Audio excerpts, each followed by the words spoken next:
YouTube, what is going on? Today we are discussing our very first ever Pokemon TCG show, the LI TCG show out in Melville, Long Island. It was awesome. First ever TCG show that I've ever been to. Mainly I go to sports card shows where they do have TCG, but I don't even look at it. But now since I'm getting into Pokemon, I wanted to go to a show that was dedicated for Pokemon cards. I'm going to show you about some of my pickups, but first I'm going to talk about my experience there. The venue was awesome. Hotel, amazing.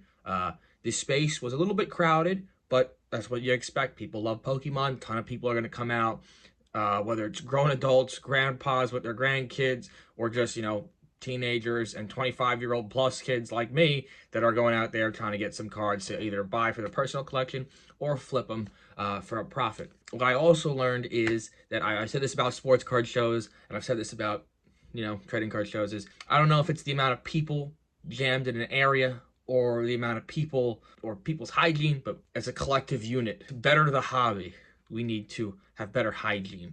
That could be me. I could be smelling myself. I don't know. It could be everyone else, or it could just be the area. I don't know. But we gotta take a shower as a community. Be hygienic. Flame me in the comments. I don't care.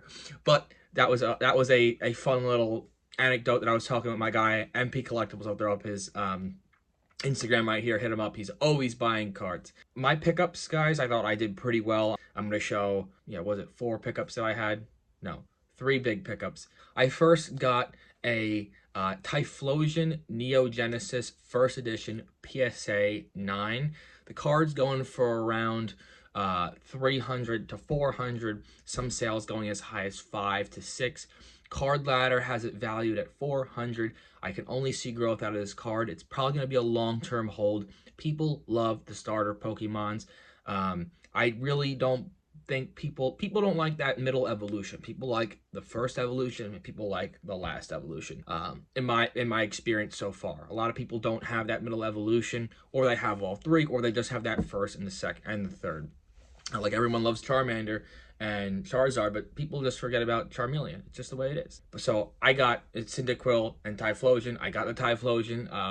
So that's a really cool piece that I'm going to hold on to, add to my collection, and it will be a part of it long term until I just see growth. Because a lot of people are, that's one card I did not see in people's showcase. It was a big card. I wanted to try to hit a home run, and I think I did. I paid $310 for it. The extra $10 were for the card guard that were on it. But shout out Devious Cards for hooking me up with that deal. Card goes for around 400 on average. I've seen as low as 280. But it's a card that can only see growth because it's a very old set. So I think I value the card around 400, maybe 450. I would try to move it at, but I'm looking to move it right this second because I do think that card can grow. Next up, I got a Blastoise e-reader from Expedition.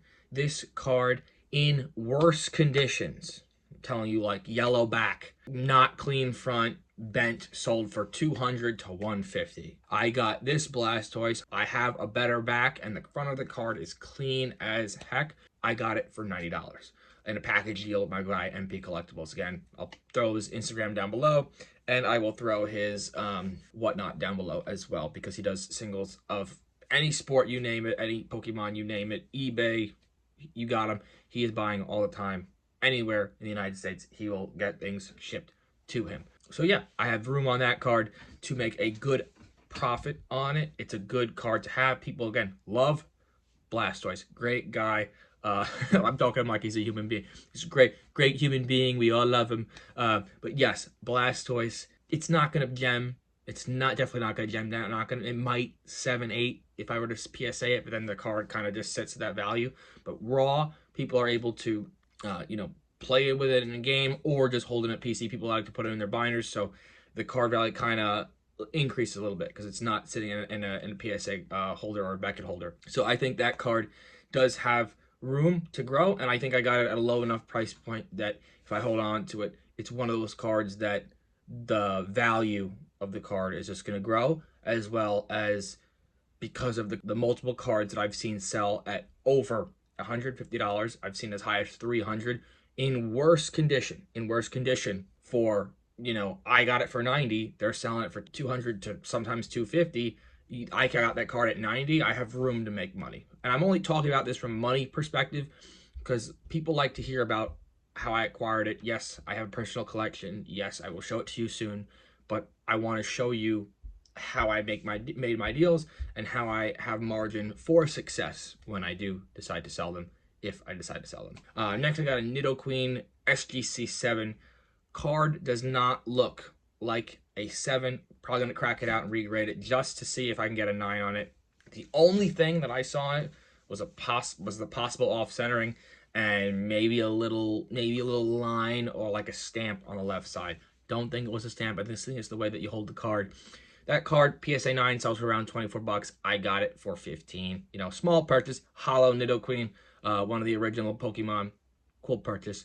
But overall, I had a great show. Oh, and some guy threw me a Dark Charmeleon PSA 7 for free. And that card's like been selling for 15 to 30 bucks. So it's a free profit. I won't plan on keeping it. I already have the Dark Charmeleon raw.